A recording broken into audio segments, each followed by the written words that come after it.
Registrar T V کے معزز ناظرین السلام علیکم۔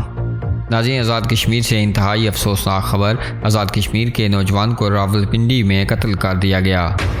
نوجوان کے جاں باک ہونے کی خبر جنگل کی آگ کی طرح پورے علاقے میں پھیل گئی۔ نوجوان کی تدفین آج نماز جنازہ کے بعد بائی گاؤں کی جائے گی۔ اللہ پاک نوجوان کو جنت میں اعلیٰ مقام عطا فرمائے اور لوائقین کو یہ صدمہ برداشت کرنے کی توفیق دے، آمین ثم آمین۔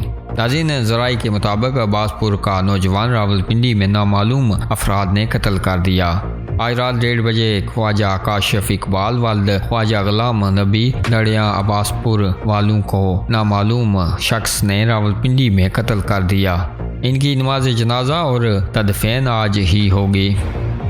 اپنے ناظرین کو ایک بار پھر سے بتاتے چلیں کہ عباس پور کا نوجوان خواجہ کاشف اقبال والد خواجہ غلام نبی کو نامعلوم شخص نے راولپنڈی میں قتل کر دیا۔